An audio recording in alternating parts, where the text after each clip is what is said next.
بسم اللہ الرحمن الرحیم۔ اسلامک قصے دیکھنے کے لیے چینل کو سبسکرائب کیجیے۔ تاریخ میں کم از کم 6 واقعات ملتے ہیں جب حجرہ اسود کو چوری کیا گیا یا اس کو توڑنے کی کوشش کی گئی۔ ہو سکتا ہے اس کے حوادث کی تعداد اس سے بھی زیادہ ہو۔ اسلامی روایات کے مطابق جب حضرت ابراہیم علیہ السلام اور ان کے بیٹے حضرت اسماعیل علیہ السلام خانہ کعبہ کی تعمیر کر رہے تھے تو حضرت جبرائیل نے یہ پتھر جنت سے لا کر دیا، جسے حضرت ابراہیم علیہ السلام نے اپنے ہاتھوں سے دیوار کعبہ میں نصب کیا۔ 7 ذی الحجہ 317 ہجری کو بحرین کے حاکم ابو طاہر سلیمان کرامتی نے مکہ معظمہ پر قبضہ کر لیا۔ خوف و ہراس کا یہ عالم تھا کہ اس سال 317 ہجری کو حج بیت اللہ شریف نہ ہو سکا۔ یہ اسلام میں پہلا موقع تھا کہ حج بیت اللہ موقوف ہو گیا۔ اسی ابو طاہر کرامتی نے حجرہ اسود کو خانہ کعبہ سے نکالا اور اپنے ساتھ بحرین لے گیا۔ پھر بنو عباس کے خلیفہ نے ابو طاہر کے ساتھ فیصلہ کیا اور 30,000 دینار دے دیے۔ تب حجرہ اسود خانہ کعبہ کو واپس کیا گیا۔ یہ واپسی 339 ہجری کو ہوئی۔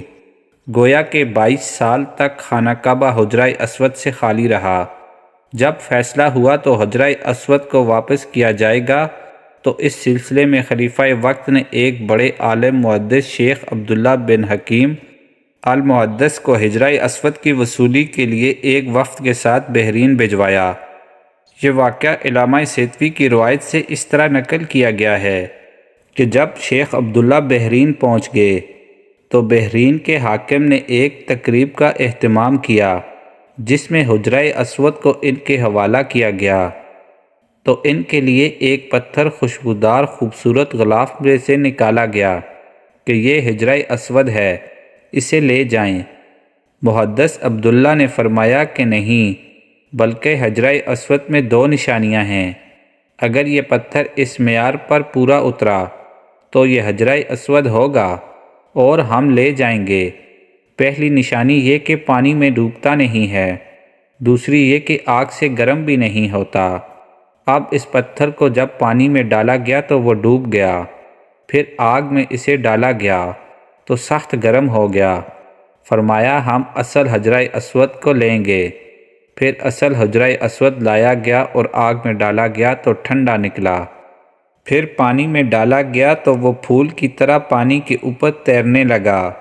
تو محدث عبداللہ نے فرمایا یہی ہمارا حجرہ اسود ہے اور یہی خانہ کعبہ کی زینت ہے اور یہی جنت والا پتھر ہے۔ اس وقت ابو طاہر نے تعجب کیا اور کہا یہ باتیں آپ کو کہاں سے ملی ہیں؟ تو محدث عبداللہ نے فرمایا یہ باتیں ہمیں جناب رسول اللہ صلی اللہ علیہ وسلم سے ملی ہیں کہ حجرہ اسود پانی میں ڈوبے گا نہیں اور آگ سے گرم نہیں ہوگا۔ ابو طاہر نے کہا کہ یہ دین روایات سے بڑا مضبوط ہے۔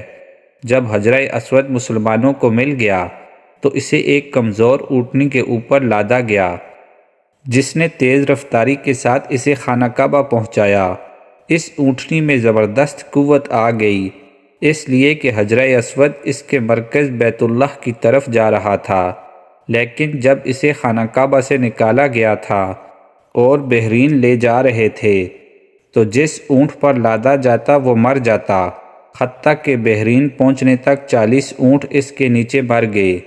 22 سال کے عرصہ کے بعد حجرہ اسود کو واپس خانہ کعبہ میں نصب کر دیا گیا۔ رسول اکرم صلی اللہ علیہ وسلم سے وارد ہے کہ زمین میں حجرہ اسود اللہ تعالیٰ کا دیاں ہے۔ روز قیامت آئے گا تو اس کی ایک زبان ہوگی، جس نے بھی اسے حق یا باطل کے ساتھ چوما اس کی گواہی دے گا۔ یہ پانی میں نہیں ڈوبتا اور نہ ہی آگ سے گرم ہوتا ہے، اور حجرہ اسود وہ ہے جو کعبہ کے جنوب مشرق کنارے میں ہے اور یہیں سے طواف کی ابتدا ہوتی ہے۔ یہ اصل میں جنت کے یاقوت میں سے ہے۔ اس کا رنگ مقام ابراہیم کی طرح سفید و شفاف تھا، اور یہ آنسو بہانے اور دعا کے قبول ہونے کی جگہ ہے۔ اسے چھونا اور اس کا بوسہ لینا مسنون ہے، اور زمین میں یہ اللہ تعالیٰ کا دایاں ہاتھ ہے، یعنی اللہ تعالیٰ کے ساتھ توبہ کا عہد کرتے ہوئے مصافحہ کا مقام ہے۔ جس نے بھی اسے چھوا یہ روز قیامت اس کی گواہی دے گا، اور جو اس کے برابر ہوتا ہے وہ رحمان کے ہاتھ سے معاہدہ کرتا ہے اور اسے چھونے سے گناہ معاف ہوتے ہیں۔ یہ انبیاء، صالحین، حجاج، عمرہ اور زیارت کرنے والوں کے لبوں کے ملنے کی جگہ ہے۔ سبحان اللہ۔ اللہ تعالیٰ سے دعا ہے کہ اللہ تعالیٰ ہمیں اس کا دیدار اور بوسہ لینا نصیب فرمائے، آمین۔